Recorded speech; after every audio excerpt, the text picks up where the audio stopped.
kalian jawab siap dibersihkan. Ya, kita coba ya. Najis Siap dibersihkan. Aduh, jangan semangat lah. Kita ulang ya. Najis Siap dibersihkan. Najis Siap dibersihkan. Najis Siap dibersihkan. Wah, hebat. Energi kalian luar biasa. Dengan semangat seperti ini, saya yakin pembelajaran hari ini kita mudah dipahami. Baik, untuk membuka materi kita hari ini, saya ingin bertanya, siapa pernah terkena kotoran hewan atau pipis bayi atau jilatan anjing? Hebat. Nah, hal itu ada hubungannya dengan pembelajaran materi kita hari ini. Ya. Anak-anak, najis adalah sesuatu yang dianggap kotor oleh agama. Dan kalau terkena tubuh atau pakaian kita harus dibersihkan sebelum salat. Jadi najis terbagi tiga. Ada yang tahu najis apa saja? Hebat. Ya, silakan. Yang pertama najis pawasita. Ya. Yang kedua najis mukhafafah dan yang ketiga najis mughaladzah. Baik, jawabannya sangat bagus. Sekarang ada yang tahu contohnya seperti apa contoh najis mukhafafah, najis mutawasita, dan najis mughaladzah? Kalau Pak, najis mukhafafah itu najis kencingnya bayi belum genap 1 tahun Pak. Nah, bagus. Ya, sekarang najis mutawasita ada yang tahu? Tahu Pak, contohnya dedika Pak. Ya, sekarang najis mughaladzah. Lagi Pak, silakan. Sangat bagus jawabannya. Nah, tujuan kita hari ini mempelajari najis karena dalam kehidupan sehari-hari tanpa kita sadari sering bersentuhan dengan najis. Bisa terkena darah, kotoran hewan, pipis bayi, atau bahkan jilatan anjing. Kalau tidak tahu cara membersihkannya, bisa jadi salat kita tidak sah. Dengan memahami jenis najis dan cara membersihkannya, kalian bisa menjaga kebersihan diri sekaligus menjaga kualitas ibadah. Baik anak-anak, sekarang kita masuk ke materi inti, yaitu materi tentang najis. Saya ingin kalian memperhatikan dengan baik karena materi ini sangat penting untuk ibadah kita sehari-hari. Najis adalah sesuatu yang dianggap kotor menurut agama.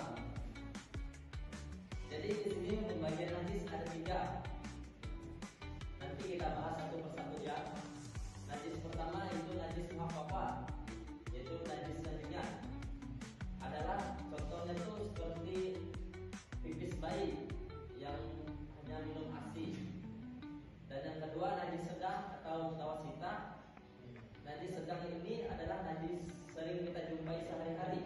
Contohnya darah, kotoran manusia, kotoran hewan, atau air kencing. Dan yang ketiga itu najis berat atau mughaladzah.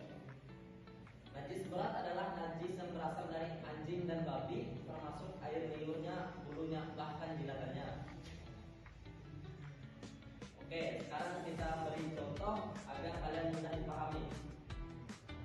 Karena pipis bayi laki-laki yang minum ASI yaitu najis ringan, cukup membersihkannya dengan percikan air. Dan yang kedua, hidung mimisan dan darah menetes ke baju. Itu najis sedang, cukup dicuci baju sampai bersih. Nah, dan yang ketiga najis berat seperti jilatan anjing kena di celana kita. Dicuci 7 kali, salah satunya dengan tanah. Bagaimana anak-anak? Apakah bisa dapat dipahami? Jadi kesimpulannya najis itu ada 3, najis ringan, najis sedang, dan najis berat. Cara mensucikannya juga berbeda-beda. Dengan mengetahui perbedaan ini, kalian bisa menjaga kebersihan tubuh dan memastikan ibadah kalian tetap sah. Baik anak-anak, sebelum lanjut, Bapak ingin bertanya, apakah sudah paham dengan penjelasan najis tadi? Menurut kalian, apa sih najis itu? Wah, Ya, silakan. najis itu adalah sesuatu yang kotor Pak, bisa berasal dari binatang, manusia, dan hal-hal yang kotor Pak. Ya, bagus. Kalau Bapak tanya najis ada berapa macam, ada yang masih ingat? Ada 3 Pak. Apa saja najisnya? Pertama najis muka papa. Ya, bagus. Yang kedua najis mutawasito. Ya, sangat bagus pertanyaan jawaban kalian. Oke, tadi kan sudah Bapak jelaskan apa itu najis muhafafah, najis mutawasita, dan najis mughaladhah. Coba sebutin salah satu contoh najis yang sering kalian temui dalam kehidupan sehari-hari. Coba Ya, silakan. air minyak Pak. Ya, bagus. Itu yang saya maksud, kalian sudah mulai paham tentang penjelasan najis ini. Baik anak-anak, setelah penjelasan tadi di sini Bapak ingin membagi 2 kelompok. Kelompok 1 yang beranggotakan 2 orang dan kelompok 2 yang beranggotakan 2 orang. Kelompok 1 akan membahas najis muhafafah dan kelompok 2 membahas najis mutawasita. Dan yang najis mughaladhah nanti kita bahas bersama-sama. Di sini Bapak tugaskan kelompok 1 untuk mencari contoh-contoh najis mutawasita dan bagaimana cara membersihkannya. Dan kelompok 2 untuk memberikan contoh-contoh najis muhafafah dan bagaimana cara membersihkannya. Bapak beri waktu 5 menit untuk mendiskusikan najis-najis yang sudah kalian dapatkan. Baik, waktunya sudah selesai. Bapak minta 1 orang untuk menjelaskan najis yang sudah didapatkan tadi. Silakan kelompok 1 untuk menjelaskan najis tadi. Baik, Pak. Yang kami dapat contoh dari najis mutawasita adalah darah Pak. Ya, Cara membersihkannya itu Pak, kita usap dengan tisu dulu, habis itu dengan air Pak. ya, jawaban yang sangat sempurna dan bagus sekali. Bisa kasih tepuk tangan dulu. Sekarang kita melanjuti najis muhafafah dari kelompok 2. Silakan kelompok 2. Kedua najis muka papa yaitu najis zina. Maksudnya air kencing bayi laki-laki yang mati Pak. Ya, bagus. Cara membersihkannya dengan membersihkan air Pak. Ya, sangat bagus jawabannya.